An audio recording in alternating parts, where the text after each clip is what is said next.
Welcome to the 4 parks of Universal Orlando Resort, featuring the new Universal Epic Universe. With spectacular hotels, we offer a week of vacation excitement. Visit universalorlando.com. This is Let the Record Show, using common sense. Now, here are your hosts, Judge Richard Weinberg and Chairman Jesse Garcia. Welcome back to Let the Record Show. I'm Judge Richard Weinberg. With me is Eric Levine, noted attorney, commentator, and essayist. Our co-host, Jesse Garcia, vice chair of the State Republican Party, county chair of the Suffolk County Party, is out today in the field. He's at the President Trump rally in Nassau County, and we'll get a full report next week from Jesse about what that event was like. Now, I want to begin this conversation today with 2 breaking news stories in the last couple of days. One is the second Trump assassination attempt. The other is this campaign of somebody. I don't know who did it. You'll have to tell me, Eric, who did it. This campaign of blowing up pagers and radios that occurred against the Hezbollah terrorist group in Lebanon. Why don't we begin with that one? What's that all about, this pager issue, this radio issue? And also, Eric, when you came into the studio, you told me that there's something very interesting going on at the UN. So why don't I turn it over to you? I don't know if interesting would have been my adjective. It'd be more abysmal and disgusting. It would be the adjective. But let's start with the pagers. So apparently, the Hezbollah terrorist organization ordered a shipment of pagers from a Taiwan company called Gold Apollo. And as it turns out, Gold Apollo had given a franchise and its licenses to make the pagers to a company in Hungary. So the pagers were shipped from Hungary. But a funny thing happened on the way from Hungary to Lebanon and Syria. Apparently, Israeli agents, Mossad agents, put approximately 1 to 2 ounces of explosives inside each of the pagers, so that once these pagers were delivered, it's over 3,000 of them, to Hezbollah terrorists and some members of the IRGC, the Iranian Revolutionary Guard Corps, Islamic Revolutionary Guard Corps, which of course is the chief terrorist organization in Iran. And all of a sudden, they all simultaneously exploded. So the Israelis, there's no doubt that the Israelis have done it.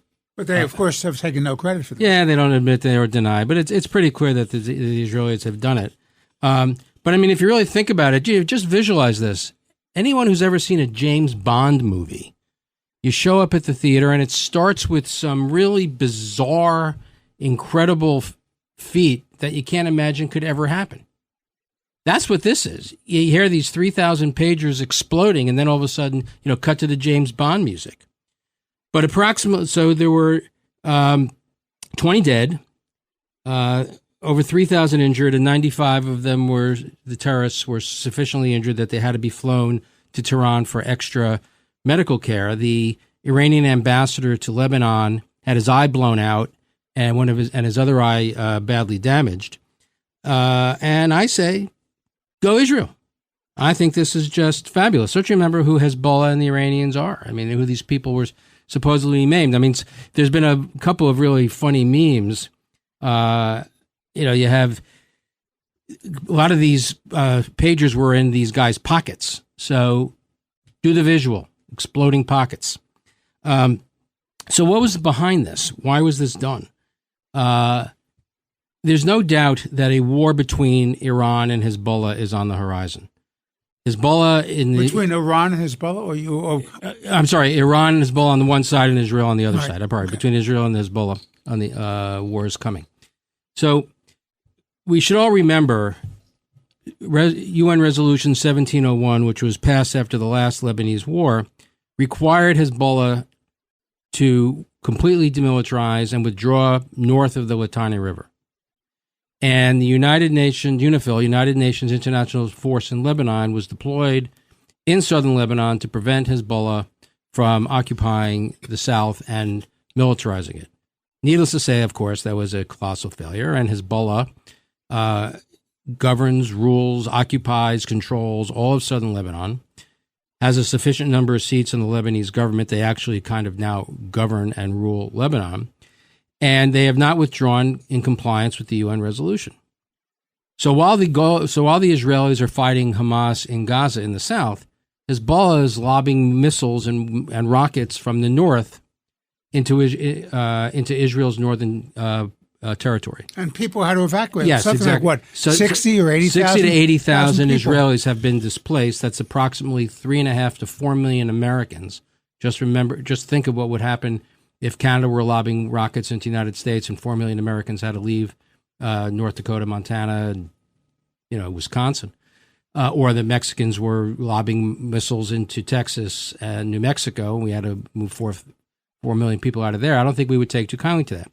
No sovereign nation can survive by having its population completely displaced and not being able to use its territory. So Israel has tried repeatedly over the years to try and have the UN Resolution 1701 enforced, and it is just not. And in not only is it not being enforced, the rocket attacks are daily now. They're much more lethal, and they're just increasing as the war in Hamas in Gaza continues. So this attack on the pagers is probably a prelude to an Israeli attack on Hezbollah because it will disrupt their ability to communicate. The Hezbollah terrorists were told not to use cell phones because Israel could track the cell phone. So they didn't use the cell phones. They used the pagers, and the Israelis obviously intercepted the pagers and knew who was getting them. But now again today, there was a second attack, a similar kind of attack, on handheld radios, which have impacted Hezbollah both in Lebanon and in Syria and a number of the IRGC forces. So before everyone starts feeling sorry for these people, aside from them just attacking Israel, let's remember who these people are. Hezbollah is responsible. They are the ones who committed the atrocity of killing 241 American Marines in the Marine barracks during the Reagan administration. Iran and the IRGC, with the help of Hezbollah, is responsible for 1/3 of the American killed and wounded in Iraq and Afghanistan, maimed, lives destroyed. So these are the people that the Israelis are fighting, proving once again that Israel's enemies are our enemies, and that Israel is the tip of the spear, and the IDF is dying fighting our war, fighting for Western civilization, fighting for American national security. So by blowing up the pagers, and there's some question, and I've been reading that apparently this operation occurred sooner than the Israelis had wanted to, because they were told that some Hezbollah members were getting suspicious of the pagers.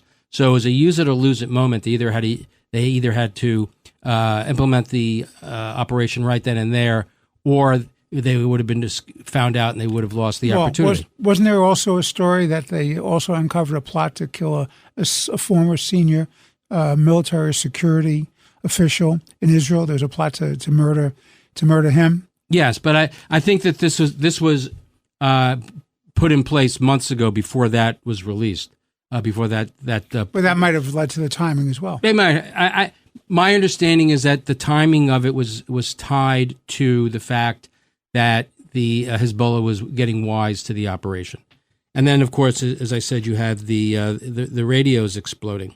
By the way, can I ask you this question? Was this a preliminary to a military incursion, or was this kind of like a brushback pitch saying, listen, this is our capability technologically. You really want to rethink about shelling us day after day after day and backing Hamas. What do you think it is? I think it's a prelude to a major incursion, because the downside to, unless you're preparing for a major military incursion, the downside of doing this, because you're just going to draw the ire of Hezbollah and Iran, not to the extent that they haven't already drawn it, but they're going to attack. They're going to have to respond. So I think this has to be a prelude to an invasion. And what does this succeed in doing?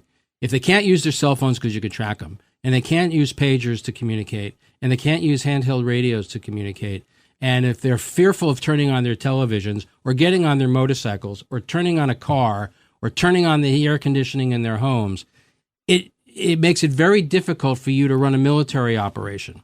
I mean, it's absolutely ingenious on the Israelis' parts. What I find despicable, however, is the U.S. immediate response from the president, Antony Blinken, and throughout the State Department, people falling all over themselves to disclaim knowledge of it, saying, wanting everyone to know that the Americans weren't involved. Okay, we weren't involved, but why do you have to tell anyone? Let people be afraid of us. Let them think maybe we were a part of this. We have lost our deterrence capability because nobody respects us. Listen, the old Machiavellian adage was, it's better to be feared than loved. And the problem, of course, Eric, is we are neither feared nor loved. And that's a big problem. And you're right. Israelis are taking the fight for America and for Western civilization against these terrorist savages. So you think you're going to expect within a very short period of time a military incursion into Lebanon by the Israelis? Yeah, I don't see any alternative to it. Let's keep in mind, the Iranians keep saying and Hezbollah keeps saying that unless there's a ceasefire in Gaza, there'll be no peace in the north. It's an absolutely meaningless statement. Sinwar does not want a ceasefire or a peace in Gaza. Putting aside whether or not it's in Israel's interest to have a ceasefire, Sinwar doesn't want one for the simple reason is that he wants to draw Iran and Hezbollah into the fight. Now, you have to be crazy to put the question of war and peace in the hands of a homicidal maniac like Sinwar. But that's what this administration has done by emphasizing so much on the ceasefire. But the Iranians, in an effort to help Sinwar in his negotiations with the Israelis and extract more concessions from the United States and from Israel, they keep saying it has to be a ceasefire in Gaza, and then we'll stop shelling. There's not going to be a ceasefire in Gaza because every time the Israelis agree, Hamas moves the goalpost. So Hamas and Iran use that as an excuse to continue to attack Israel.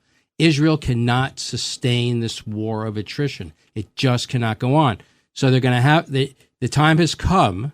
The Israelis have made it clear that they are turning their attention from the south, where they've essentially won, to the north, and turning all their eyes and their efforts on Hezbollah in the north. Doesn't this put a great risk to Iran? Because after all, Hezbollah is their strongest military force outside of their Revolutionary Guards. Well, that's the great unknown. The Israelis will attack Hezbollah. It's going to be horrible because Hamas is the B team. Hezbollah is the A team. They're better armed. They're better trained. They have more support from Iran than even Hamas does. There's going to be a lot of people going to die. It's going to be horrific. But Israel has no choice because the country, as we know, will eventually become extinct through the war of attrition. So once Israel and Hezbollah completely engage, the question will be, what will Iran do? If Iran sits on the sideline and watches and just kind of tries to get weapons and arm Hezbollah, that's one scenario. That's the Israelis will have no trouble, winning that war. There'll be casualties, but they'll easily win that war. Then the question becomes, if Iran engages, what that will do, what the Middle East will look like, how Israel will retaliate. And then, of course, if Iran engages, what will the United States do? Given the tepid support that this administration, the Biden-Harris administration, has given to Israel, and their efforts to quote-unquote de-escalate, which is really just the 21st century term meaning appeasement, I'm not 100% certain that they're going to side on, they'll give Israel their vocal support. I'm not 100% certain that we're going to side with the Israelis in a military fashion to constrain Iran. And that's quite scary. So, but Israel has no choice. They have to fight for their survival. Hezbollah has to be destroyed, just like Hamas has been destroyed. And you know who's going to be the happiest people in the world after the Israelis? The Lebanese. Absolutely. The Lebanese. By the way, I have to tell you, there was an article which we discussed before we went on air from Gatestone Institute. I was talking about how the European countries, first there was talk about England and Italy, then Spain, withholding weapons from Israel. And the question I posit to you is, if they do that, that doesn't de-escalate the situation, it escalates it, because it only emboldens Hamas and Hezbollah and Iran and other terrorist groups. Because if they think they're weakening Israel, they think they're on the move, they're winning. And Israel, in my humble opinion, is not going to be a society or a country that's going to allow itself to be exterminated. They're going to do whatever they have to do. So it means that they're going to have to use whatever resources they have. And allegedly they have nuclear weaponry, both tactical and not allegedly. They have. Right. They have. And so if they're pushing Israel's back to the sea, Eric, and they have no other choice because the idiots at the European Union and the European countries are not going to give them sufficient traditional, conventional weaponry to fight and to defend themselves. What do they expect the Israelis to do, Eric?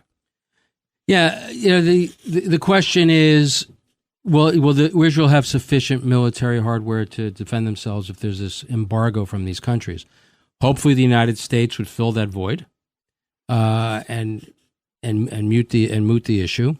But if Israel is not going to go walking into the Jews of Israel are not going to go walking into the ovens as the German Jews. It's a different group of Jews, right? The world better understand that. Yes. So one of the primary reason for the existence of the state of Israel is so that the destiny and the future of the Jewish people is in the hands of the Jewish people. That's the reason for Israel. It's not an homage to the Holocaust and lamenting the dead, although they should never be forgotten. But it is about life, and it's about a future, and the future of Israel is in that, and the Jewish people is in the hands of the Jewish people. And if that is tested, if that is at risk, I have every confidence the Israelis will do whatever they need to do, absolutely everything they need to do, and they should. They have a right to survival. But hopefully it won't come to that. I mean, just coming back to Lebanon for a second, a lot of people should remember the Sykes-Picot Act after World War I, where the British and the French just divided up, created these artificial borders in the Middle East. One of the countries they carved out was Lebanon. They took a portion of Syria and they created Lebanon for that to be a Christian state, just like Israel ultimately became the Jewish state. There was supposed to be a Christian state in Lebanon, but the Muslims in the region couldn't tolerate any faith having its own state. Unlike Israel, Lebanon failed in that regard, so it's no longer really a Christian state. The Maronite Christians have been completely overrun by Sunni, Shiite, and radical Islamists to the point now where it's no longer a Christian state, and they don't really run their own state. It's now run by it's a terrorist-run organization, terrorist-run state. The state of Lebanon today, the country of Lebanon today, is controlled by Islamic fundamentalist terrorists. And the Lebanese people, the indigenous Lebanese people, despise Hezbollah and Iran. Arafat brought that great country to ruin. Well, when the Palestinians, when the Syrians and the Jordanians threw the Palestinians out, they went to Lebanon, and there they sat for a while. Until they were kicked out of there and went to Tunisia, and then unfortunately they were brought back after the Oslo Accords and took over the West Bank. But that's for another day. But let's keep in mind what's going on in Lebanon. Hezbollah is an occupying force. Iran is an occupying force in Lebanon, and nothing would make the Lebanese people happier than if the Iranians and Hezbollah were thrown out. All right, this is Let the Record Show. I'm Judge Richard Weinberg. With me is Eric Levine, noted commentator, essayist, and attorney. Our friend Jesse Garcia, the co-host of the show, is in Nassau County, awaiting the arrival of President Trump for a big rally that's taking place there. And Jesse will give us a full report next week about what he saw and what he heard. We'll be back in a moment with more interesting conversation. Please stay tuned. Let the Record Show is on the air.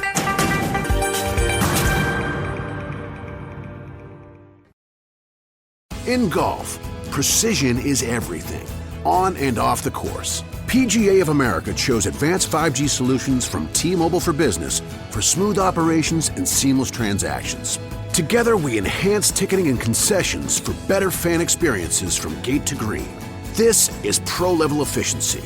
This is PGA of America with T-Mobile for Business.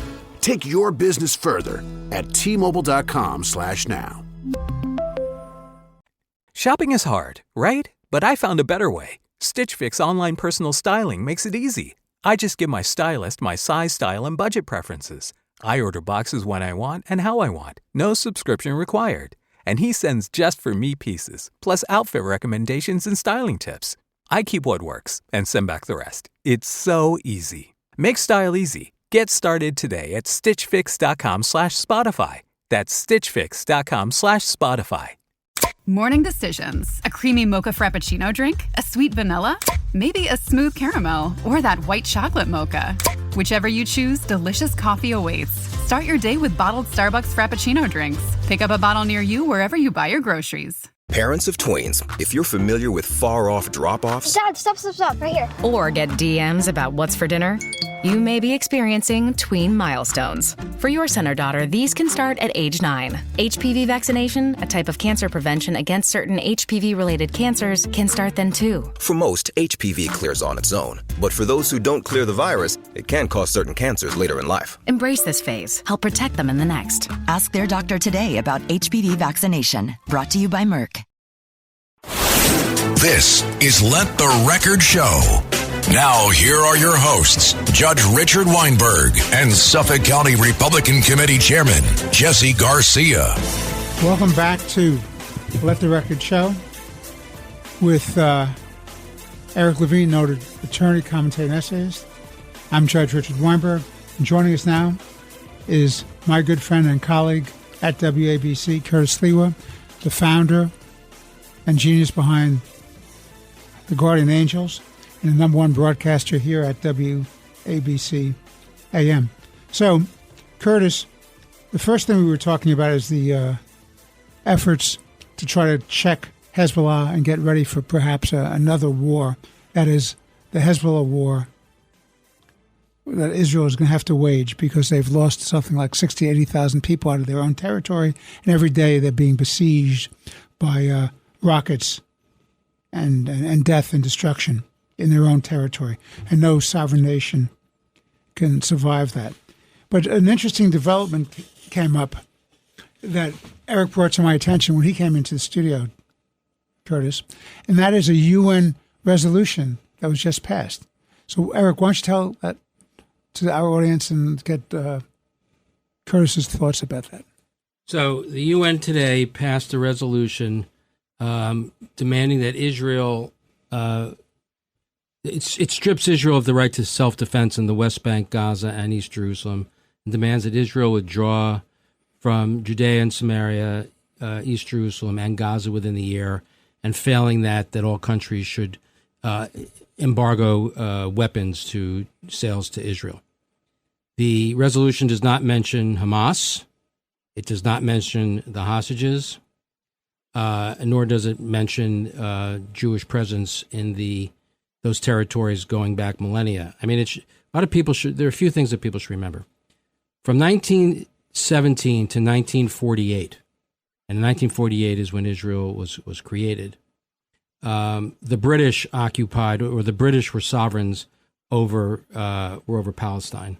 And in 1948, the United Nations set up two countries, Israel and an Arab state. The Jews said yes, and the Arabs said no.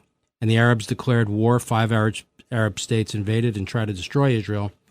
And at the end of that war, Egypt became the sovereign in Gaza, and Jordan became the sovereign in the West Bank. Nobody cared about the Palestinians or asked for the Egyptians or the Palestinians to withdraw when they were there. Only all of a sudden, after 1967... the Jordanians to withdraw. The Jordanians. What did I say? The Jordanians to withdraw. Only in 1967, after Israel conquered those territories in the Six-Day War, all of a sudden they have to leave. But prior to 1917, when the British were sovereigns, the Ottomans were there. From 1516 to 1917, it was the Ottomans. And before the Ottomans, there was a series of Muslim caliphates. Before those, there were the Greeks. And before those were the Romans. And before them were the Jews. The Jews have been the only people that have been consistently present in the middle, in that area, what people like to call Palestine. And it was the Romans who changed the name from Judea to Palestine because they wanted to separate the Jews from the land by changing the name. But the Jews are the only people that have been in that area going back over 2,000 years consistently without ever leaving. But all of a sudden, now, they have no historical claim to Judea and Samaria, otherwise known as the West Bank, no claim to East Jerusalem, where the Temple on the Mount is built. Lo and behold, the Temple on the Mount is built on top of the Israeli Second Temple, the Jewish Second Temple. So the Jews were there first. So this is not occupied territory. None of this is occupied territory. What is the international definition of an occupied territory? An occupied territory is when another country invades, crosses an internationally recognized border, invades and exercises sovereignty over a formally recognized state.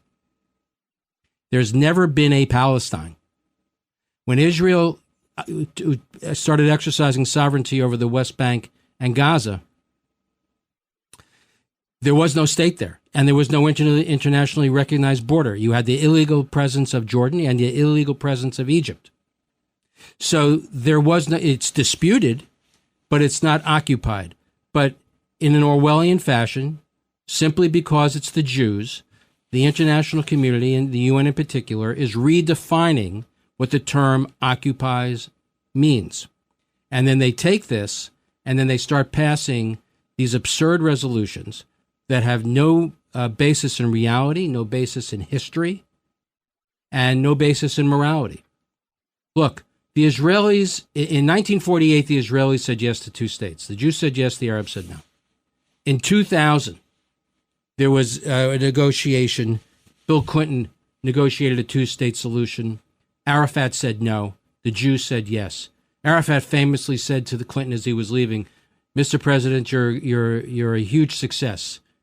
And to which Clinton responded, "No, I am a failure, and you have made me one."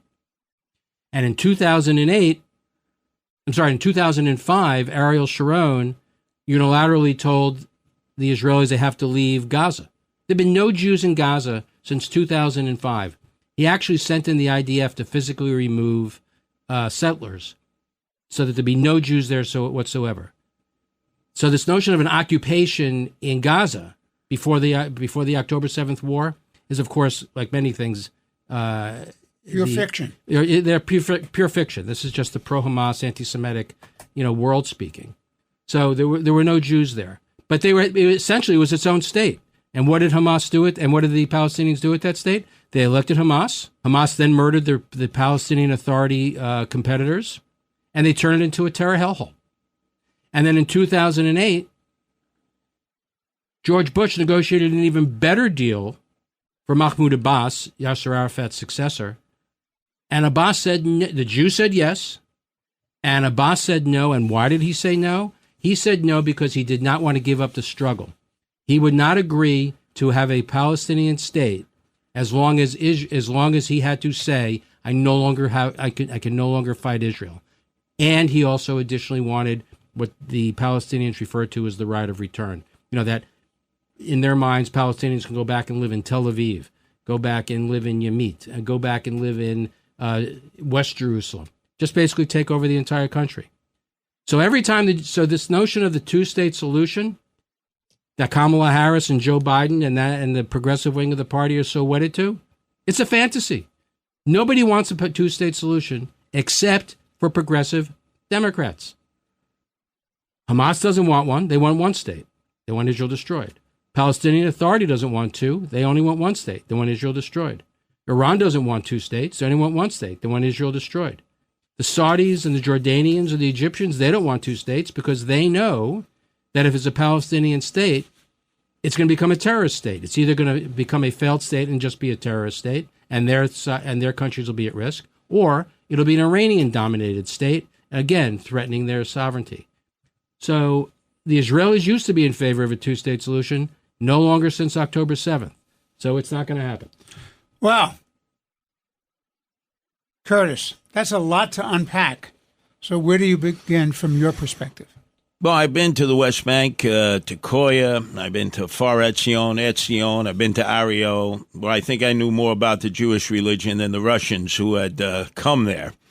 And it's a very interesting area because you have Arabs and Christians living side by side with Jews. And they've had skirmishes from time to time, usually over whose olive tree is it. A simple thing like that. That's our olive tree. No, that's our olive tree. But ever since we propped up Yasser Arafat, and now we have Mahmoud Abbas, and we're giving him money and their shekels and euros that are poured into their treasury, the Palestinian people know that's a corrupt regime there. And that's why Hamas initially curried favor. And now Hamas just wants the complete destruction. It's either we win or we die. And most Palestinians don't want to get on that Paradise Express and zoom themselves up to Allah's side. So I just see this grinding on, and I see the Israelis as not folding, not giving in. Look, they did it twice. Ehud Barat up on the border with Lebanon. When I go to Atlantic Avenue now, there are a lot of Syrian Christians there, Maronite Christians. Boy, they spit when you mention the Jews of Israel because they felt they were abandoned. They did the 10-mile corridor in there, and Barat didn't let anybody know. He just, boom, pulled back the lines. And then, as you had mentioned, Sharon, basically giving up the Gaza. You gave up these beautiful nurseries. You were growing all kinds of vegetables. And what did they do? The Palestinians destroyed it, their first act.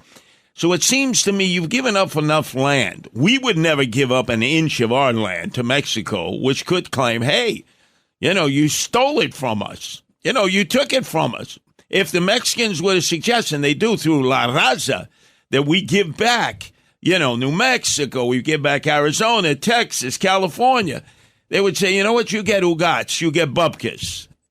We have to allow for the same procedures to exist for Israel. Once again, our only ally in the Middle East, the Persian Gulf, the only ones we can depend on. And I think they've proven with their technological skills, their enemies don't know what's coming at them next. And that's because of their prowess, technologically, militarily, and we've got to make sure that they have the weapons to defend themselves. Well, in the first segment, I pointed out with Eric, Curtis, that now you had, and there's this article on Gatestone, which pointed out that some of the European nations, the European Union, what they want to do is they want to boycott the giving of weaponry to Israel, what I would call traditional, conventional weaponry. And in my humble opinion, you do that, you're denying their ability to defend themselves by traditional, conventional military weapons. You're pushing their back to the sea. You're pushing their back against the wall. If you do that, that will not de-escalate the situation. It will only embolden the enemies of Western civilization. That is the Iranians, Hezbollah, Hamas, Islamic Jihad, the Houthis, all those other terrorist savages. And Israel is not going to go quietly down. As Eric correctly pointed out, this is one group of Jews who are not going to go quietly into the ovens. What are your thoughts? Oh, no doubt. I've been there. I'm used to having grown up with Jews here in America. They certainly don't have that hard veneer that the Israelis do. When I traveled from the Golan Heights all the way down to a lot, I wear my red beret. I got free transit the whole way. They thought I was a paratrooper. I wasn't going to change their mind. I was able to jump on bus to bus. It's amazing how politically astute these people are. They argue over politics all the time. When I was there were like 38 parties, from the Communist Party to the Free Pot Party. The big battle was secular versus religious. I think at the time Shinui was the secular party. Shah was the religious party. They were arguing over that all the time. And they love their politics. They love to disagree. But if you attack one, you attack all. I think there's one thing about Israel. You attack one, you attack all. And they understand for survival purposes, they have to stay united because their enemies surround them and would eliminate them in a heartbeat. I mean, to that point, I think that's a very good one, Curtis. We remember, it seems like a lifetime ago, the protests going on in the streets over the changing of the courts in Israel, the Supreme Court. And then October 7th happened. Those protests ended. Everybody rallied and went to war. So just you attack one, you attack all. Yeah, no, you see it. You see it in their bodies, minds, and souls. They've come from all over the world. You realize that there were Jews in places that you can't even find on a map. You know, I'm surprised the number of Yemenites that I ran into, Jews who had to escape from Yemen in order to seek sanctuary in Israel. I met the Ethiopian Jews who had been flown in order so that they could survive and come to the state of Israel. It's a melting pot there. People don't realize that. Well, an interesting fact that a lot of people overlook or just choose to ignore, a majority of Israelis are from either African countries or the surrounding Arab countries. It is a minority country. And many of these from the Arab countries went there in the 1950s when the Iraqis threw them out, the Syrians threw them out, the Yemenis threw them out, the Libyans threw them out. But nobody cared. Nobody said, oh, you got to give them their land back. But they went to Israel and they found a home. Well, as Eric correctly pointed out, Lebanon was supposed to be a Christian country, and the extreme Islamic terrorists drove the Christians out of Lebanon. I want to get your thoughts in the last couple of minutes of this segment, Curtis. What do you think about this UN resolution saying they're not going to arm the Israelis and also saying they have to give up all this land by a UN resolution? Yep. How dare they? Well, by the way, where's the UN resolution? They don't say who's supposed to govern it. They just say Israel's the lead. And by the way, where's the UN resolution against Russia gobbling up the Ukraine? And that's a real occupation. And that's right. And with 1 million people lost. Okay? And they'll go into the Baltic states next. Where's the UN resolution? Well, I'll give you an example. We have in a few days the annual march of the dictators, the tyrants, and despots to the General Assembly. We protect them. We make sure not a hair on their head is harmed, right? And just to conflate what's happened to Trump now, twice the attempted assassinations, we not only protect our enemies when they come here to be in the General Assembly, as has been reported before, if they want prostitutes, if they want drugs, if they want a party, we make sure they do it in their hotel. So they're not going outside and jeopardizing themselves and then obviously causing an international crisis. So we continue to aid and abet enemies of America. We keep them safe and secure. And one thing they all share in common, they may hate one another. But they hate us. But they hate Jews. And I've told you this before. No, but they hate America. Right. But I've told you this before, their enemies are Judge. enemies. As a Christian, right, as a Roman Catholic, I have said it's in our DNA. It's in our DNA. And for anyone to suggest it's not in our DNA, just look at how history repeats itself. Absolutely. I was in Japan. I have guardian angels in Japan. You know that, Judge. I'm sitting at a board meeting, and one of our board members goes, this Jewish cabal here is responsible for the bubble economy. I said, I'm hard-pressed to find one Jew here in the land of the rising sun, but they blame Jews for everything. Just remember this. The Jews are the communists, and the Jews are the capitalists. Yes. Okay. So there's always plenty to blame. Well, one thing to always keep in mind, I think the Russian example is the best. Up until 1917, you could not be any more right-wing than the Tsar's government, and they hated the Jews. In 1917, the Tsar was overthrown, and the communists came in. You couldn't be any more left than the communists. They disagreed on everything, except they hated the Jews. That's right. There you go. And let's not forget the National Socialists, the Nazis in Germany, fighting the communists. Guess what? The communists went to the concentration camp along with the Jews, and they wouldn't sit next to them in the ovens. They said, I'm not sitting next to any Jew. Yep. There you go. Yep. This is Let the Record Show with Curtis Sliwa, the leading broadcaster in WABC, Eric Levine, noted commentator, essayist, and attorney. I'm Judge Richard Weinberg. Please stay with us. We'll be back for a third and final segment of this week's Let the Record Show. This is Let the Record Show.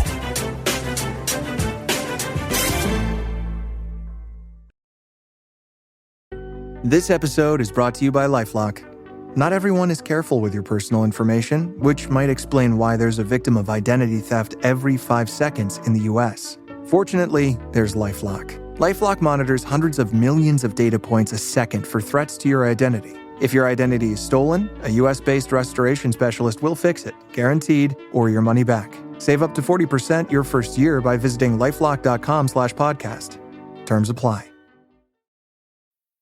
Fellas, you know Degree Cool Rush deodorant, right? Well, last year they changed the formula, and guys were mad about it. One dude even started a petition. So guess what? Degree heard us, admitted they messed up, and brought the original Cool Rush scent back exactly how it was. And it's in Walmart, Target, and other stores now for under $4. So grab some and remember why its cool, crisp, and fresh scent made it the #1 men's antiperspirant for the last decade. Degree Cool Rush is back, and it smells like victory for all of us. We off? 30 seconds of carefree bliss. Oof, like wind in your hair carefree. Oh, like using Clorox Disinfecting All-Purpose Cleaner in the home carefree. Yes! Like dog slobbing on the coffee table and cleaning it with Clorox Carefree. He's on a roll now. Spit toothpaste on the faucet. You got it. You got it. Peanut butter on the light switch. Oh, spritz, spritz. Spritz, spritz. Clorox, man. Clean feels good. Okay, we're back. Use as directed. Hey, let's talk about your expense report. I didn't submit an expense report. You will. Custom saddles and dog training services are not within policy. What are you talking about? SAP Concur uses advanced AI to audit and automatically detect out-of-policy expenses. It's the breakthrough I needed to focus more on our future. These are my future expenses? Yes, and self-defense classes are out of policy. I'll need self-defense classes? You will. For what? It's a big dog. SAP Concur helps your business move forward faster. Learn more at concur.com. This is Let the Record Show. Now, here are your hosts, Judge Richard Weinberg and Suffolk County Republican Committee Chairman Jesse Garcia. Welcome back to Let the Record Show. I'm Judge Richard Weinberg. With me in the studio is Curtis Sliwa, noted broadcaster here at WABC, our #1 broadcaster, and the legendary Guardian Angels, a worldwide organization dedicated to protecting the public. And with us is Eric Levine, noted attorney, commentator, and essayist. So, there's now been a second assassination attempt against President Trump. A second assassination attempt against a former president of the United States. It's a matter of public record that the Iranians have put out an open contract against Donald Trump, as well as an open contract against Ambassador John Bolton, as well as former Secretary of State Pompeo, as well as O'Brien, who's a national security advisor, and other important public figures in the United States. And what does the United States do about it? As Curtis would say, bupkis. Bupkis. Where is it written that when a nation state, a terrorist nation state like Iran, says a contract's on a former president, you don't say to them, you know what, say it one more time, we're going to blow you off the face of the earth. How about that for giving them what they need to hear? You want to play that game? You think you can kill Trump? Well, we think we can kill your Ayatollah and all your leaders, your revolutionary guards. The problem is, Curtis, we're neither feared nor loved, as Machiavelli said, and it's much better to be feared than loved, and we're neither. And that's a real problem. But Curtis, this assassination attempt, the second time, what do you make of this? Well, 5 days before Butler, on July 13th. The Butler, Pennsylvania incident, right. The Ayatollah issued a fatwa on Donald Trump. As we know, fatwas last in perpetuity. Look at what just happened to Salman Rushdie last summer as he was at a literary conference outside of Buffalo. A crazy follower of the Ayatollah from Jersey took a bus up there, attacked him on stage, gouged out his eye, almost killed him. So these crazies, these zealots will do anything to fulfill that fatwa. They just arrested a Pakistani who had been sent in by the Iranians to put together a hit squad, was staying right on Coney Island Avenue. trying to assemble a hit squad to go get Trump, and they arrested him on July 12th. I still haven't got an answer yet as to whether the Trump campaign was informed of the fatwa that was issued 5 days before he almost got killed in Butler. Then we find out that the shooter, who did not accomplish his goal only because Trump turned his head ever so slightly, now his remains are in an urn. What? Well, where's the coroner's report? Well, you're not entitled to that. Who took the body to the to get cremated? The FBI. How come we weren't informed of this? Even Lee Harvey Oswald, we haven't resolved that in 1963. He's buried. If you ever wanted to exhume the body to do more forensic analysis, you could. This seemed to me to be like a slam dunk. So you figure they would have gotten it right the next time. So now we take it to West Palm Beach, Trump International course. He's staying in Mar-a-Lago. He tells the Secret Service, hey, I want to go play a few rounds of golf. They didn't even do any patrol around the perimeter. And again, no drones. No drones. All right. Curtis, you've just been called into another show. Imagine that. You're the most popular guy here on the second floor. Their gain is our loss. Curtis, come back if you can. Thank you, Judge. So, what do you make of this attempt to assassinate a former president of the United States, Eric? I just think it kind of points out an illness in the American political system. Either side will say anything, but this mantra of, save our democracy, destroy our democracy, he's a Hitler, he's a Hitler, he's a Nazi. Look, rhetoric, ugly rhetoric has a consequence. It does. I mean, I don't think we should take that too far, but I agree with that, and people should act and speak more responsibly. But there are people who have killed because of what they've read in the Bible, and you're not going to outlaw the Bible. And so the only people that are guilty of committing the acts are the people who have committed the acts. But what is within Joe Biden's control is he can issue an executive order giving Trump the same sort of protection that he has. But he won't. But he should. You can say whatever you want of Donald Trump. You can think as ill of him as you want. But our political system does not countenance, cannot function if assassinations and killing is rules the day. These elections must be decided at the ballot box. And I want to hear from the President Biden, why he will not give Trump the same Secret Service protection that he has to ensure that whether he wins or loses, that Trump will be alive on November 5th for the election.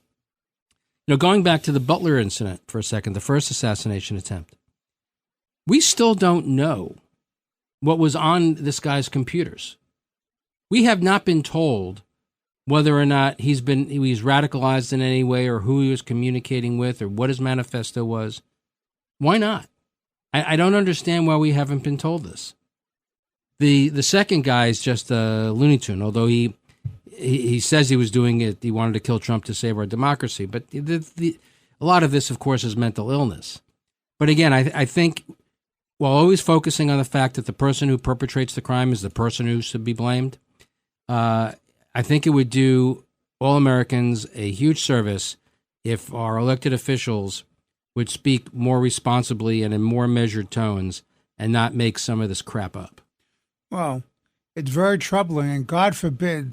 And that's true on both sides. Of course. That's true on both sides. Of course, but it's really coming from the Democrats and from the left, this kind of hatred, this kind of absolute pathological hatred of Trump, the demonization of the man that is evil and has to be destroyed. Look, there was a great book by Aldous Huxley called Point Counterpoint, which raised the moral question. If you know somebody's going to turn out to be a fascist dictator, a genocidal maniac like a Hitler, do you have a moral justification for taking him out? That was a question posed by that great book. And ultimately the answer, in my opinion, was yes. But Trump is not that man.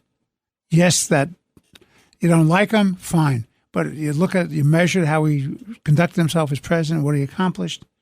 He's not the incarnation of all evil. He's not the devil incarnate. That's ridiculous. But God forbid there would be a successful assassination against any presidential candidate. You would have this country divided like we haven't been divided since the Civil War. What do you think? I agree with that. I agree with that 100%. There would be violence in the streets. And look, the country always has to come first over any individual. Country has to come first. And the way, in this context, the way to assure that the country comes first is that we have a peaceful, fair, and free election. And that can only happen if one of the major candidates isn't assassinated. I want to shift gears with you, Eric. I want to ask this question because we're in the middle of a campaign season, maybe 50-odd days to go before the election. Early voting is to be starting in a number of states very shortly. Remarkable. So what does Kamala Harris stand for? What does Donald Trump stand for? And some of the issues are the border, the others are illegal immigration, crime in America, the economy, government regulation, taxation. What do these people stand for? Every time I see Kamala Harris, whether it's a so-called interview where she just talks word salad and nonsense and she really can't put together a cohesive response, let alone an informative response to a question such as the biggest question of all, are you better off today than you were 4 years ago? That is, are you better off today under a Biden-Harris administration than you were under the Trump-Pence administration?